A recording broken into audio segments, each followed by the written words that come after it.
Se você gosta de histórias de arrepiar, já deixa o like, comenta aqui embaixo o que achou e ajuda a espalhar o terror, compartilhando esse vídeo com quem tem coragem de ouvir. Eu não sei por que estou escrevendo isso. Talvez por medo de esquecer, ou talvez porque preciso que alguém acredite, mesmo que me chame de louco. Isso aconteceu quando eu tinha 12 anos. Estudava na Escola Municipal Professor Aldete Moraes, um prédio antigo no centro da cidade. O tipo de lugar com janelas altas, cheiro de tinta velha e corredores que pareciam mais estreitos à medida que a tarde caía. No fim do corredor do bloco C, aquele onde só funcionavam salas vazias e a sala da zeladoria, havia um armário grande, de madeira escura, com uma placa pregada torta. Armário 13. O número estava meio apagado, como se alguém tivesse tentado riscar. Nunca vi ninguém abrindo. Estava sempre trancado. A inspetora mais velha, Dona Rosa, sempre passava por ele fazendo o sinal da cruz. Quando perguntávamos, ela só dizia: "Deixem esse armário em paz. Já deu trabalho demais para essa escola." É claro que isso só aumentava a curiosidade. Um dia no recreio estávamos em 4.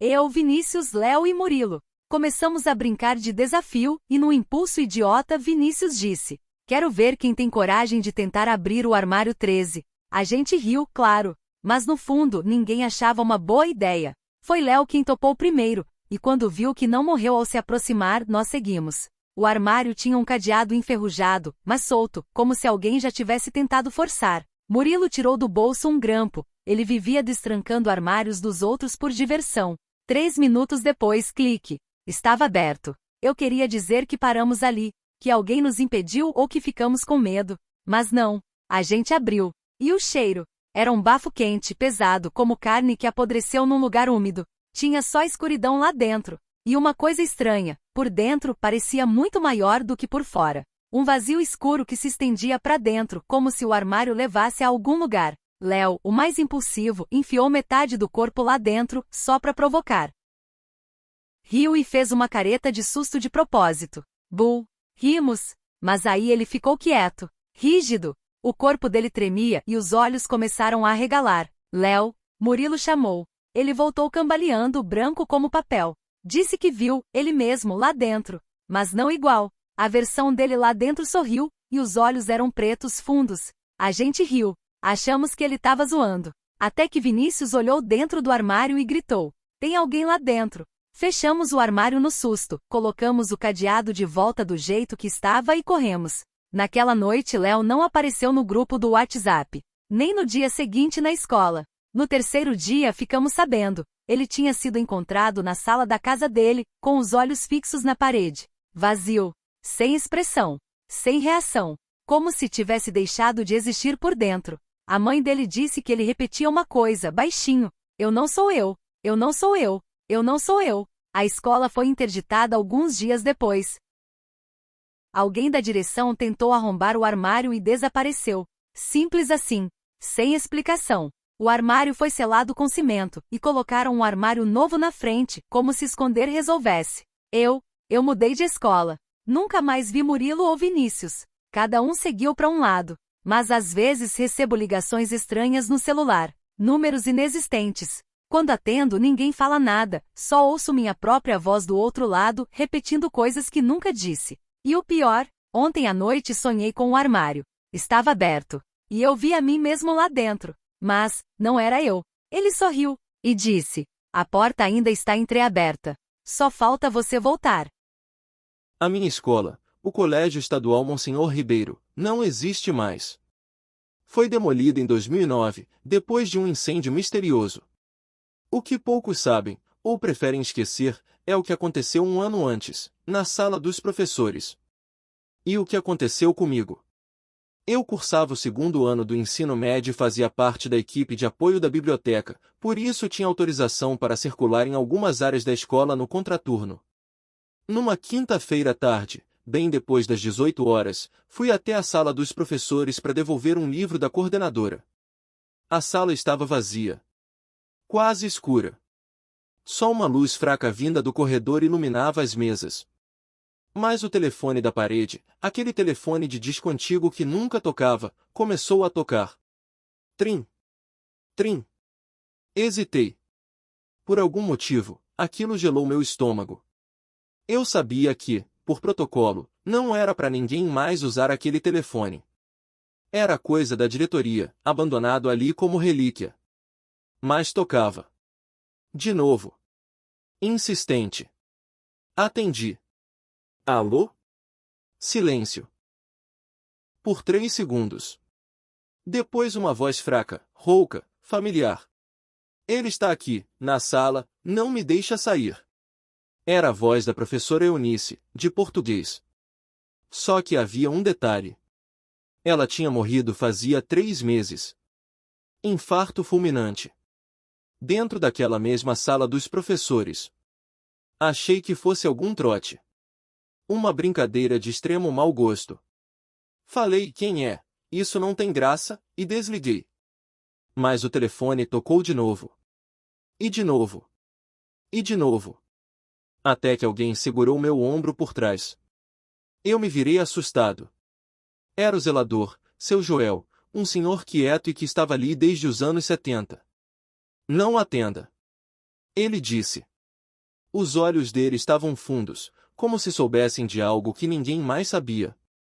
Se atender, ela entra. Ela quem? Ele olhou pro telefone. A professora não foi embora, filho. E ela não quer ficar sozinha aqui. Naquela noite, sonhei com a sala dos professores. Com a cadeira da Eunice girando sozinha. Com o telefone tocando e com a figura dela sentada à mesa. A pele pálida. Os olhos fundos. Sorrindo para mim. No sonho, ela disse. Por que não ficou para a aula, querido? Eu preparei uma chamada só para você. Acordei em pânico. Na semana seguinte, fui conversar com a orientadora. Disse que achava que estava ficando maluco. Ela me ouviu em silêncio e depois disse. Você não é o primeiro. Vários alunos da biblioteca já relataram isso. Sempre no horário da tarde.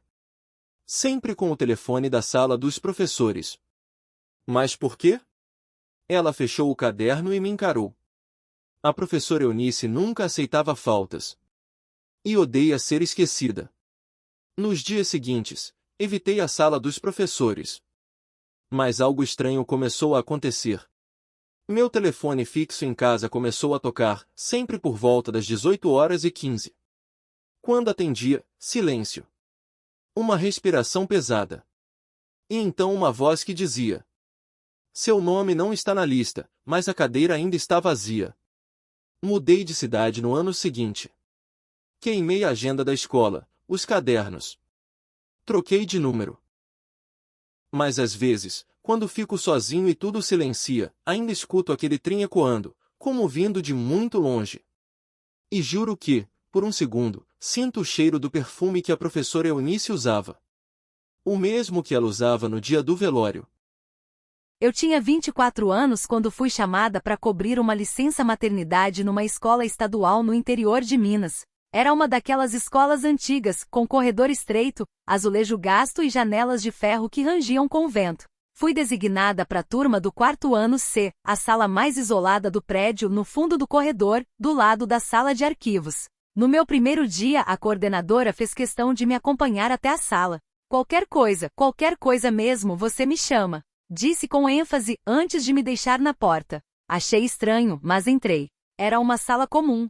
20 carteiras, quadro branco, desenhos colados nas paredes. As crianças pareciam normais também, exceto por um detalhe que me incomodou logo de cara. Uma cadeira vazia na penúltima fileira, que todas evitavam até olhar. Durante a chamada, ninguém respondeu ao nome Isabela Martins. Isabela não veio hoje? Perguntei. As crianças se entreolharam. Ninguém respondeu. O menino no fundo balbuciou. Ela não vem mais, professora. Achei que era alguma aluna transferida. Mas no intervalo, enquanto tomava café na sala dos professores, perguntei à coordenadora. Isabela Martins? Ela empalideceu. Você viu o nome dela na lista? Sim, estava entre os nomes da 4ª C. Ela se levantou lentamente. Isabela morreu no ano passado, naquela sala, durante uma aula. Congelada, pedi para saber o que aconteceu. A coordenadora me contou que Isabela tinha convulsões. Um dia caiu ou bateu a cabeça. Os socorristas demoraram a chegar. Ela morreu ali mesmo, na frente dos colegas. Desde então ninguém mais senta no lugar dela. A gente tentou mudar de sala, mas sempre dá algum problema. Então mantemos a carteira ali vazia. Por respeito, voltei para a sala em silêncio. Mas naquela tarde, enquanto eu escrevia no quadro, ouvi o som claro de uma carteira sendo arrastada. Virei. A cadeira de Isabela estava ligeiramente afastada da mesa. As crianças estavam tensas. Uma delas, Letícia, tremia. Professora, ela tá aqui. Quem? Letícia apontou. A Isabela. Ela entra quando a senhora vira de costas. Nos dias seguintes, as coisas pioraram. O giz caiu sozinho e rolou até parar na carteira de Isabela. Livros sumiam e reapareciam empilhados em cima da cadeira vazia. E então, uma tarde vi, não sei explicar como, estava dando uma redação passando pelas fileiras. Quando cheguei na penúltima, tive um calafrio. Meu corpo travou. E por uma fração de segundo vi uma menininha sentada ali, cabelos presos com fita vermelha, uniforme, e o olhar vazio, como se olhasse através de mim. Pisquei. E não havia mais nada. Contei à coordenadora. Ela suspirou. Já tivemos 3 professoras na quarta C desde que Isabela morreu. Nenhuma ficou mais de 2 meses. Por quê? Porque a menina não gosta que esqueçam dela. Aquela noite, sonhei que corrigia as redações dos alunos. Uma das folhas estava em branco, exceto por uma frase rabiscada com força. Presente, professora. No meu último dia antes de pedir desligamento, entrei na sala mais cedo. A cadeira estava vazia. Me aproximei. Coloquei uma flor ali. E disse em voz alta: Isabela, desculpa se eu não te vi. Mas eu te ouvi. Vai em paz, tá? O ar pareceu ficar mais leve naquele instante. Não sei se foi imaginação. Mas a fita vermelha que imaginei no cabelo dela apareceu em cima da mesa, ao lado da flor, e nunca mais tocou em ninguém. Faz mais de 10 anos, mas ainda sonho com aquela noite. Estava no 3º ano do ensino médio, estudando feito louco para passar no vestibular de medicina. A escola tinha liberado as salas para quem quisesse estudar depois do horário, e eu aproveitei. Na sexta-feira à noite, fui o último a sair da biblioteca. Resolvi passar rapidinho na minha antiga sala, a 3º B, para pegar um caderno que tinha esquecido. A escola estava vazia, só a luz de emergência iluminando os corredores. Um silêncio absoluto. Quando abri a porta da sala, senti aquele arrepio estranho. Sabe quando você entra num lugar e seu corpo sabe que não deveria estar ali? A sala estava como sempre, carteiras alinhadas, quadro branco com rabiscos da última aula, minha mesa ali no canto, perto da janela. Fui direto nela. Mas, quando me abaixei para pegar o caderno no compartimento de baixo, ouvi um barulho seco, toque, toque, toque. Parecia uma batida de unha na lousa. Lenta. Precisa. Levantei devagar. O som parou. Olhei para o quadro. Só as palavras revisar temas escritas com marcador azul. A luz da sala piscou. Por instinto, virei pro fundo da classe. Tinha alguém sentado na última carteira. Um garoto. Uniforme igual ao nosso, mais molhado. Como se tivesse saído da chuva. Ei, você ficou preso aqui também? Perguntei. Ele não respondeu. Apenas me encarou com olhos fundos, escuros. Levantei a lanterna do celular, e aí vi direito, a pele dele era pálida demais, quase cinza. E, os olhos tinham algo de errado. Não tinham reflexo. Nenhum. Dei 2 passos para trás. A porta atrás de mim bateu com força, sozinha. Tentei abrir. Trancada. O menino levantou. Vinha caminhando em minha direção, devagar. A cada passo, as luzes piscavam. Quando estava a 2 metros, vi que ele tinha marcas no pescoço. Como dedos. Como se alguém tivesse tentado enforcá-lo. O que você quer?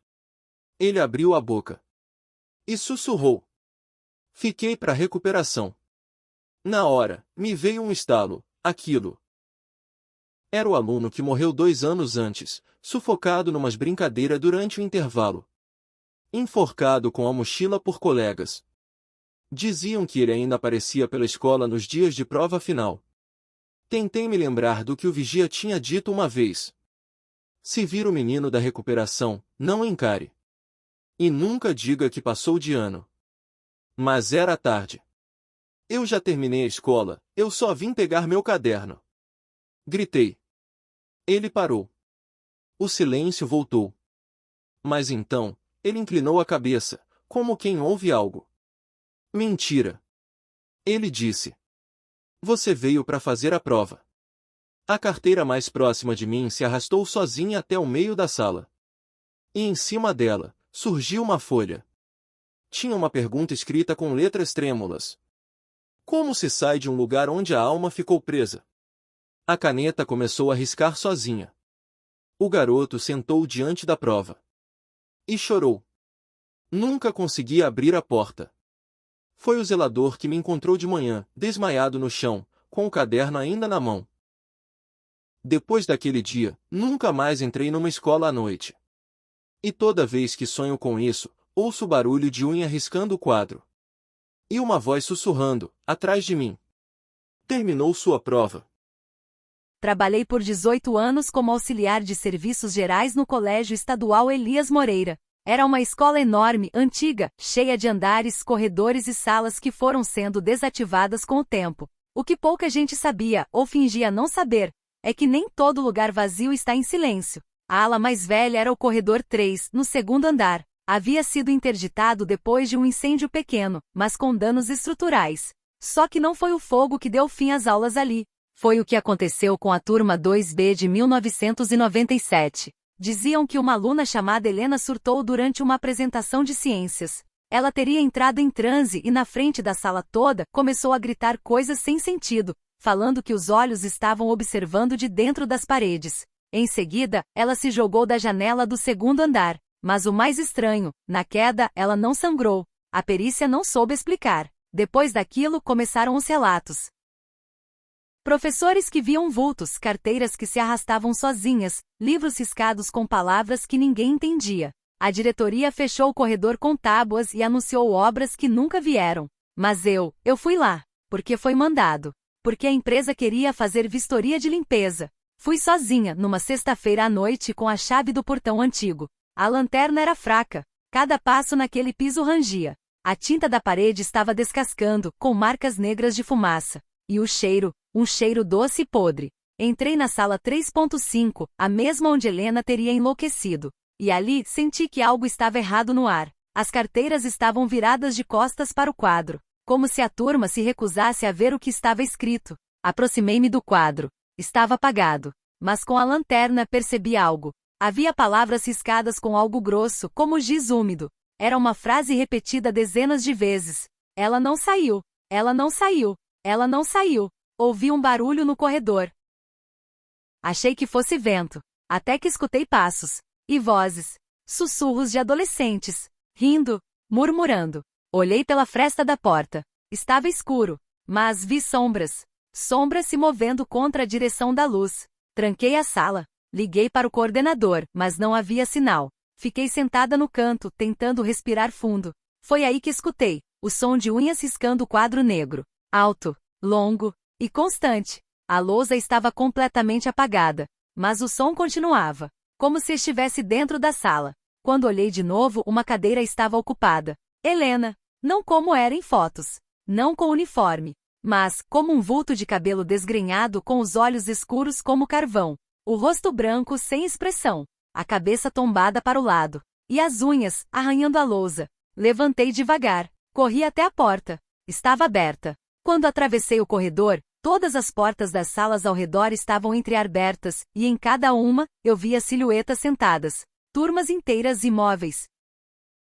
Todas com as carteiras viradas para o fundo da sala. Uma voz sussurrou atrás de mim, e nunca vou esquecer o que dizia. Não vire o quadro. Nunca vire o quadro. Desci as escadas correndo. Saí do prédio sem olhar para trás. No outro dia pedi demissão. Ninguém mais me viu na escola. Mas até hoje recebo ligações em casa, chamadas sem som. Quando atendo só ouço um som de arranhado. E depois uma voz fina, repetindo baixinho. Ela não saiu.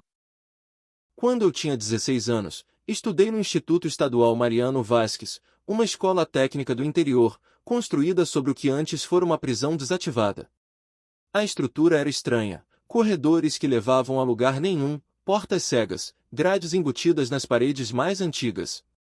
Minha turma era a do turno da noite.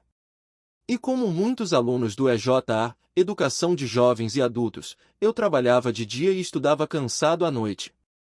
Foi ali que conheci a Sala 12. No primeiro mês, ninguém mencionava ela. A escola era pequena e usávamos quase todas as salas do primeiro e segundo andar. Mas a Sala 12, que ficava no fim do corredor do segundo, estava sempre trancada. Sem cartaz, sem número, sem uso. Só que às vezes, passando rápido no fim da aula, eu via luz por baixo da porta. Como se alguém ainda estivesse ali dentro.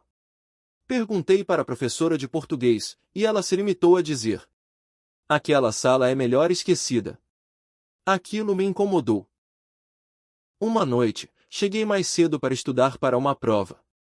A escola estava vazia. Fui até o segundo andar, por impulso. E, no fim do corredor, a porta da sala 12 estava entreaberta. Curioso, empurrei. Lá dentro havia só uma lousa, carteiras velhas empilhadas e uma única estante com um livro em cima. O livro era grosso, capa dura vermelha escura, sem título. Abri. Não tinha conteúdo impresso. Mas havia letras manuscritas em páginas diferentes. Todas de pessoas diferentes. Cada página parecia um desabafo, ou um bilhete. Eu vi ele no espelho. Ele estava usando meu uniforme. Mas eu ainda estava em casa. A sala não deixa ninguém sair se você abrir o livro depois das 20 horas. Não olhe para a parede do fundo. Ela pisca. E então encontrei uma anotação no canto da capa. Se você abrir este livro, escreva sua página. É o único jeito de sair. Na hora, achei que era uma brincadeira. Mas quando tentei sair, a porta não abria mais. Forcei. Bati. Gritei. O silêncio lá dentro parecia engolir o som. E foi aí que percebi, o livro estava com uma nova página em branco aberta, e do lado, uma caneta apareceu. Eu juro por Deus, ela não estava ali antes. Tremendo, escrevi: meu nome é Daniel. Eu abri o livro sem saber. Por favor, me deixem sair. Eu não quero ser o próximo. Assim que terminei de escrever o ponto final, a porta fez um clique e abriu sozinha. Saí sem olhar para trás. Na outra semana, passei pelo corredor com um amigo da minha sala. Ele contou que um aluno do turno da manhã sumira, deixaram apenas a mochila dele no chão, e ninguém sabia como ele saiu da escola sem passar pelo portão ou pelas câmeras. À noite, antes de ir embora, voltei ao fim do corredor só para ver. A porta da sala 12 estava trancada de novo. Mas por baixo vinha uma luz fraca. E uma sombra parada, bem no centro. Desde aquele dia, nunca mais fui o mesmo. Toda vez que sonho, vejo a estante, o livro, e uma voz repetindo: todo mundo escreve uma página. Mais cedo ou mais tarde.